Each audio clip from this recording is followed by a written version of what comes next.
નમસ્તે મિત્રો, સ્વાગત છે તમારું મારા આજના નવા વિડીયોમાં. મિત્રો, આજે આપણે બનાવીશું સોયાબીન છોલે પુલાવ. તો એના માટે આપણે બાસમતી ચોખા લીધા છે અને સારી રીતે ધોઈ દીધા છે. તો સૌથી પહેલાં આપણે આને પલાળી અને સાઈડમાં મૂકી દઈશું. મિત્રો, ચણાને પણ આપણે ગરમ પાણીમાં સારી રીતે બોઇલ કરી લીધા છે કુકરમાં. સૌથી પહેલાં આપણે સોયાબીનને મસાલા કરી દઈશું. સોયાબીનમાંથી આપણે પાણી બધું નીચોવીને લીધું છે.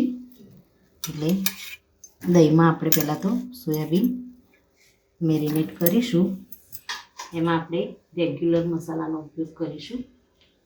તો સૌથી પહેલાં આપણે મીઠું એડ કરી દઈશું. આમાં હળદી એડ કરી દઈશું. મરચું આપણે એડ કરીશું. ધાણા જીરું એડ કરીશું. ગરમ મસાલો આપણે એડ કરીશું. ત્યારબાદ કસૂરી મેથી આપણે ભૂકો કરી અને આમાં એડ કરી દઈશું. હવે આને મિક્સ કરી દઈશું.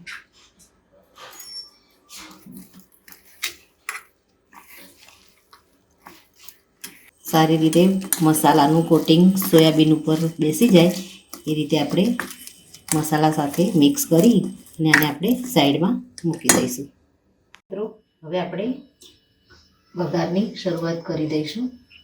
સૌથી પહેલાં તેલ એડ કરી દઈશું. તેલમાં આપણે ખડા મસાલા એડ કરી દઈશું. તમારે વઘારમાં ઘીનો ઉપયોગ કરવો હોય તો ઘીનો ટેસ્ટ પુલાવમાં ખૂબ જ સરસ આવે છે. તેલ આપણું ગરમ થાય એટલે આપણે એમાં તેજ પત્તા એડ કરીશું. મીડિયમ સાઇઝના 2 તજના લાકડા એડ કરીશું. 3 થી 4 આપણે લવિંગ એડ કરી દઈશું. મોટી ઇલાયચી એડ કરીશું. ચક્રફૂલ અને 2 લાલ મરચાં આપણે એડ કરી દઈશું. વઘારને આપણે થોડું થવા દઈશું. થોડું તેલમાં વઘાર ફૂટે એટલે આપણે ડુંગળી અને ટામેટાને ઝીણા સમારીને રાખ્યા છે એને આપણે એમાં એડ કરીશું. તો સૌથી પહેલાં વઘાર થઈ ગયો છે. એમાં આપણે આદુ, મરચાં અને લસણની પેસ્ટ એડ કરી દઈશું.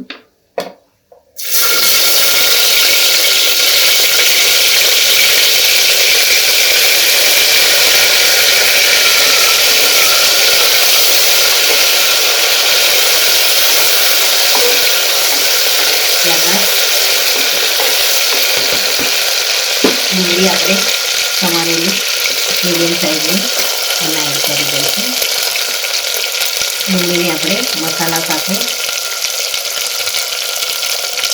થોડી ગોલ્ડન બ્રાઉન થવા દઈશું. થોડું આપણે એમાં મીઠું એડ કરીશું.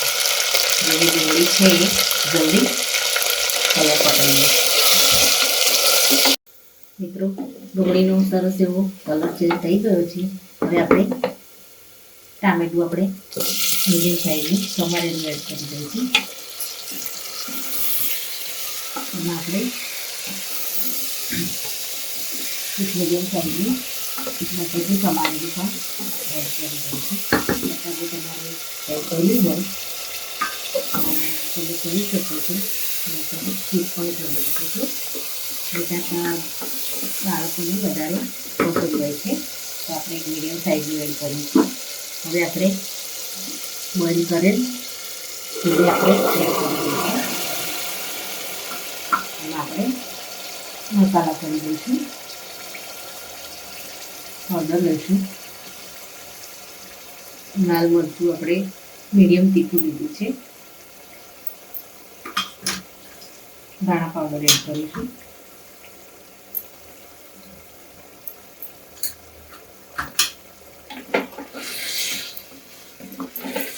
શાકને આપણે પહેલાં ચલાવી દઈશું. થોડી વાર માટે આપણે થવા દઈશું જેથી કરી સૂકા મસાલા આપણે જે એડ કર્યા છે બરાબર અંદર મળી જાય. મિત્રો સરસ એવું તેલ ઉપર આવી ગયું છે. હવે આપણે સોયાબીનને જે મેરિનેટ કરીને રાખ્યા છે એને આપણે એની અંદર એડ કરી દઈશું.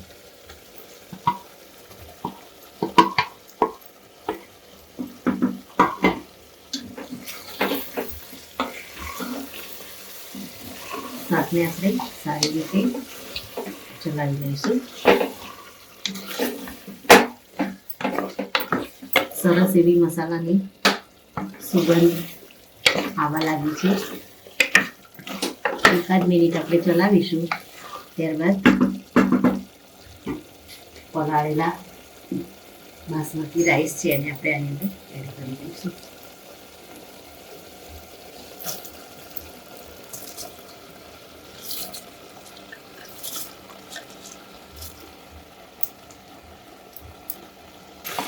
મિત્રો ભાત એડ કર્યા પછી આપણે સારી રીતે ફેરવી લઈશું. હવે આપણે જરૂર મુજબ પાણી એડ કરી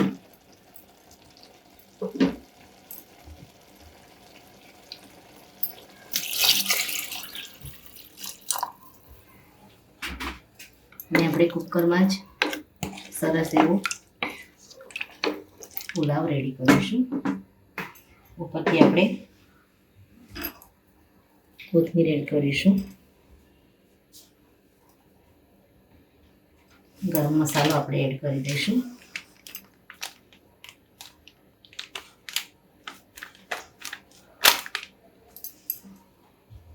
હવે ઢાંકી અને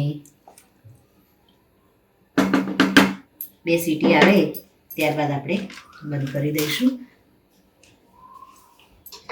2 થી 3 સીટી થઈ જાય ત્યારબાદ સીટી આપણે કાઢી દઈશું અને ઉપર થોડી કોથમીર એડ કરી ગેસ ઉપર આપણે આ રીતે લોઢી મૂકી દઈશું. અને આપણે ઢાંકણ ઢાંકી અને થવા દઈશું. કુકરનું ઢાંકણ નહીં ઢાંકીએ, બીજું ઢાંકણ ઢાંકી અને આપણે આને થવા દઈશું ધીમા તાપે. મિત્રો રેડી છે મસાલેદાર સોયા છોલે પુલાવ. મિત્રો તમે પણ આ રીતે ઘરે જરૂરથી બનાવો. ખાવામાં ખૂબ જ ટેસ્ટી લાગે છે. આ સાથે મારો વિડીયો પૂરો થાય છે. જો મારો આ વિડીયો ગમ્યો હોય તો લાઇક, શેર અને સબસ્ક્રાઈબ કરવાનું ભૂલશો નહીં. અને કમેન્ટમાં જરૂરથી લખો કે મારી આ રેસીપી તમને કેવી લાગી. ફરી મળીએ એક નવા વિડીયો સાથે. ત્યાં સુધી આવજો. Thank you.